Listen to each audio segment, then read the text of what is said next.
Asalaamu calaykum waraxmatullaahi tacaala wabarakaatu. Kusoo dhawaada barnaamijkeena xikmadaha ugu qaalisan. Haddii aad jeceshahay inay dadku ku cafiyaan, adigu cafiska bilow oo kii ah wax u haysatay u cafiye. Masiirku maaha astaan muujinaya jacayl, balse waa astaan muujinaya in qofkani karaamadiisa iyo sharaftiisa difaacanayo. Ceebta bani aadamka waa inay ammaan jecel yihiin, cid kastana ay ammaanaan. Sida awgeed, qofka qaldama dhaqso ayuu u ilaawaa qaladkiisii, waayo cid xasuusinaysa qaladkaas ayaan jirin. Daryeelka gabdhaha iyo xanaanayntoodu waa ay ka awood iyo waxtar badan tahay xoogga ragga iyo muruqaha ninka. Markasta ay gabadhu bulshada ku dhex yeelato sharaf iyo soo dhaweyn, waxay muujinaysaa wanaagga iyo karaamada saygeeda. Gabadhu waxa ugu weyn ee kor u qaadana waa dhowrsanaanteeda. Dhibaatooyinka nolosha ee aadamaha soo food saara kuwooda ugu badani waxay ka yimaadaan innaga oo ku degdegna ereyga haa, ereyga mayana aad uga taxadarna in la inaga maqlo.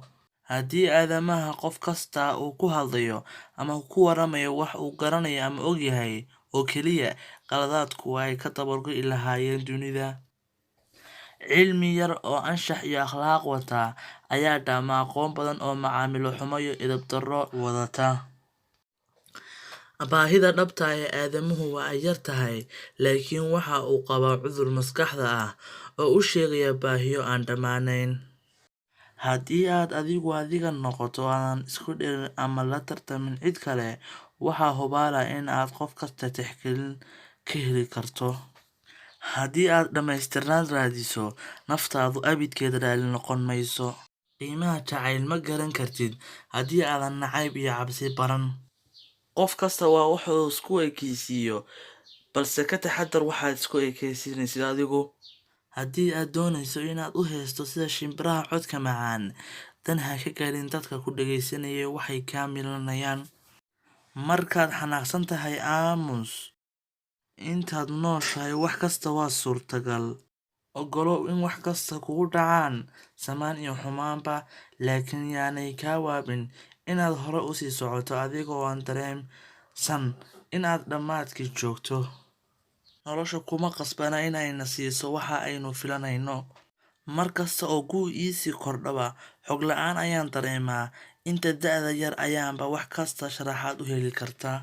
Ruuxa aan ka jawaabin su'aalaha nolosha oo dhan ayaanbuu imtixaankeeda ku aflaxaa. Yaabku waa jawaabta ugu fiican ee xaqiiqadu ay leedahay.